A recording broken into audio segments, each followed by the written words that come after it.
حمد ہے اس ذات باری تعالیٰ کی جو سارے جہانوں کا مالک ہے، اور درود ہے حضور اکرم حضرت محمد صلی اللہ علیہ وآلہ وسلم کی ذات مبارکہ پر۔ اللہ سے دعا ہے کہ وہ ہمیں دنیا و آخرت کی تمام بلائیاں عطا فرمائے۔ بسم اللہ الرحمن الرحیم۔ السلام علیکم۔ آج 2 نومبر اور بدھ کا دن ہے،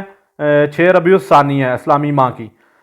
2 نومبر 2019 کو لاہور منار پاکستان میں تحریک لبیک پاکستان کی طرف سے ایک عظیم الشان لبیک یا رسول اللہ کانفرنس کا انعقاد کیا گیا تھا، جس کا مقصد نظریہ پاکستان کو فروغ دینا اور پاکستان میں نظام مصطفیٰ صلی اللہ علیہ وآلہ وسلم کے لیے کوششوں کو تیز کرنا، تاکہ پاکستان جس مقصد کے لیے بنایا گیا تھا وہ مقاصد حاصل کیے جائیں۔ اور اس کانفرنس میں نہ صرف پاکستان میں بلکہ پوری دنیا سے غیرت مند مسلمانوں نے شرکت فرمائی، اور اس عظیم کانفرنس سے لبرلز کے عزائم کو ہاک میں ملایا گیا، اور انشاءاللہ بہت جلد تحریک لبیک پاکستان کی کوششوں اور کاوشوں اور محنتوں سے پاکستان میں نظام مصطفیٰ رائج ہوگا، اور ہم اپنے آقا و مولا حضور اکرم حضرت محمد صلی اللہ علیہ وآلہ وسلم کی طرف سے دیے گئے شریعت کے نظام کو نافذ کریں گے اور اس کے مطابق اپنی زندگی گزاریں گے، اور پاکستان پورے عالم میں مسلمانوں کی نمائندگی کرے گا۔ آگے بات کریں گے اسلامی امارات کی۔ اسلامی امارات کے ایڈمنسٹریٹو اسسٹنٹ مولوی عبدالسلام حنفی صاحب نے صوبہ بغلان جوز جان کے اسکالرز اور لیڈران سے ملاقات کی۔ اس ملاقات میں صوبے کی سیکیورٹی، معاشرتی اور معاشی حالات پر بات کی گئی۔ صوبائی شخصیات نے اسلامی امارات کی حکومت اور ملک سے غیر ملکی افواج کے انخلاء کو ملک میں ایک اچھا عمل کہا، اور ملکی موجودہ حالت پر مکمل اطمینان کا اظہار کیا۔ شرکا نے اسلامی امارات کی طرف سے بڑے پروجیکٹ جو کہ ملکی طور پر آغاز کیا جا چکا ہے اس کے بارے میں کہا کہ ان تمام جو ہیں وہ پروجیکٹس کا افغانستان کی پوری عوام کو فائدہ ہونا چاہیے۔ آپ اعلیٰ حکام سے یہ بات اعلیٰ حکام تک پہنچائیں۔ محترم حنفی صاحب نے ان تمام شرکا کا شکریہ ادا کیا اور کہا کہ عوام کو مین مقصد ہوتا ہے وہ ان کو سیکیورٹی فراہم کرنا، اور یہ ایک ضروری اور پہلی ذمہ داری ہے، اور اسلامی امارات کی لیڈرشپ اس قابل ہے کہ وہ ان تمام ذمہ داریوں کو بہتر طریقے سے نبھا سکے۔ آگے حنفی صاحب نے کہا کہ افغانوں کے جو مسائل ہیں وہ اسلامی امارات مکمل طور پر جانتی ہے، اور ان تمام مسائلوں کو حل کیا جائے گا، اور جو کام ہم ملکی سطح پر بڑے پروجیکٹس کر رہے ہیں اسلامی امارات اس کے اوپر مکمل نظر رکھے ہوئے اور ہر معاملے کو برابری کی سطح پر حل کیا جائے گا۔ آگے اسلامی امارات کے پولیٹیکل ڈپٹی مولوی عبدالکبیر صاحب نے افغانستان میں ملکی سطح پر مشہور شخصیت پیر سید حامد گیلانی صاحب سے ملاقات کی۔ اس ملاقات میں پیر سید حامد صاحب نے کہا کہ اپنے خیالات اور مشاورت کا اظہار کیا۔ انہوں نے کہا کہ افغانستان میں موجودہ اسلامی نظام کو لانے کے لیے اور اس نظام کے لیے بہت ساری قربانیاں دی گئی ہیں۔ گیلانی صاحب نے کہا کہ موجودہ حکومت کے لیے نہ کوئی وہ ڈیوٹی سر انجام دے رہے ہیں اور نہ ہی وہ کوئی پوزیشن قبول کرنا چاہیں گے، اور نہ ہی پچھلی حکومت میں کوئی عہدہ رکھتے تھے، لیکن میں اسلامی امارات کے لیے ہر قسم کا تعاون کرنے کو تیار ہوں تاکہ اسلامی نظام کو ملک میں رائج کیا جا سکے صحیح طریقے سے۔ آگے مولوی صاحب نے ان کے تعاون کا شکریہ ادا کیا اور ان سے ملاقات پر خوشی کا اظہار کیا، اور انہوں نے کہا کہ ہر افغانی کی نصیحت ہمارے لیے اہم ہے۔ انہوں نے کہا کہ آپ سے ہم گزارش کرتے ہیں کہ آپ لوگوں کو اسلامی امارات کا دستے بازو بننے کے لیے ان کو نصیحت کریں، ان کو دعوت دیں۔ افغانستان میں موجودہ قطر سفارتکار نے فارن افیئر کے منسٹر مولوی عامر خان متقی صاحب سے ملاقات کی۔ اس ملاقات میں قطری سفیر نے کہا کہ ہم ایک قطر چیریٹی کا آفس یہاں پہ کھولنا چاہتے ہیں، جس کے ذریعے ہم ڈائریکٹلی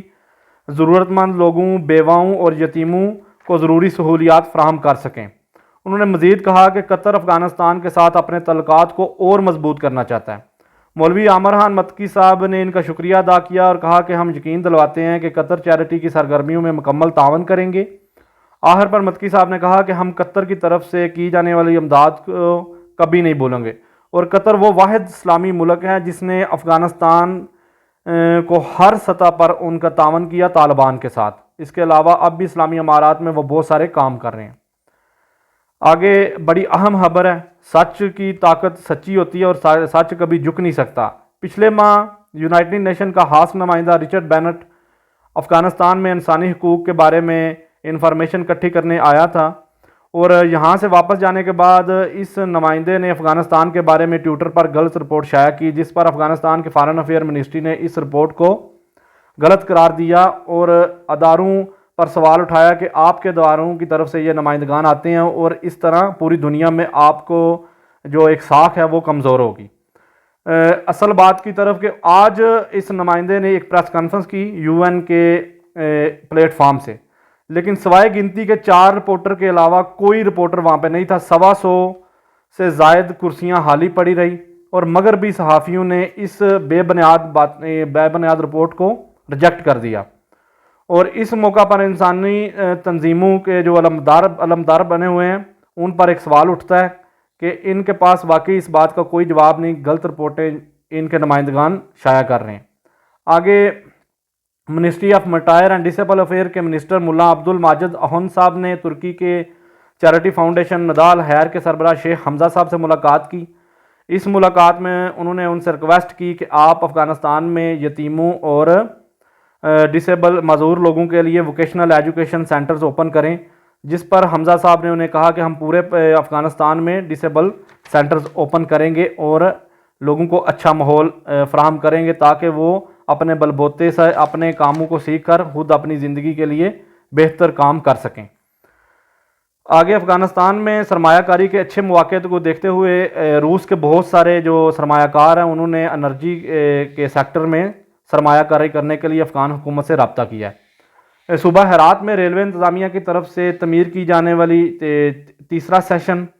جو کہ ریلوے کو ایران سے جوڑے گا، اس کا 80% کام مکمل ہو گیا اور اس منصوبے کو بہت جلد مکمل کر لیا جائے گا۔ اس منصوبے کے بعد ایران کی طرف سے افغانستان کی طرف سے ایران کو چیزیں ایکسپورٹ کی جائیں گی بائی ریل۔ افغانستان میں منسٹری آف پبلک ہیلتھ نے بتایا کہ پہلی مرتبہ مکمل گھٹنے کی کامیابی آرتھوپلاسٹی کی گئی، اور یہ کامیاب آپریشن ابو علی سینائی بلہی ہاسپٹل میں کیا گیا، اور انتظامیہ نے بتایا کہ آرتھوپیڈک آپریشن مہنگا اور پیچیدہ تھا، لیکن ہمارے اسپیشلسٹ نے اسے بڑی اچھی طرح سر انجام دیا۔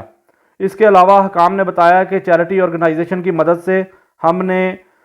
صوبہ پکتیکا میں 9 waste management centres, 6 emergency primary service health departments اور 7 سب ہیلتھ سینٹرز اور 4 وہ جو دائیوں کے لیے اکاموڈیشنز یعنی رہائشیں بنائی ہیں اور وہ ہیلتھ کیئر ڈپارٹمنٹس کے حوالے کر دی گئیں۔ آگے جب سے اسلامی امارات کی حکومت وجود میں آئی ہے وہ تمام تر مشکلات اور بڑی عقل مندی سے ان سے نبٹ رہی ہے اور ان کا حل کر رہی ہے۔ ان تمام تر مشکلات کے باوجود وہ اپنی عوام کے لیے تمام تر چیزیں فراہم کر رہے ہیں اور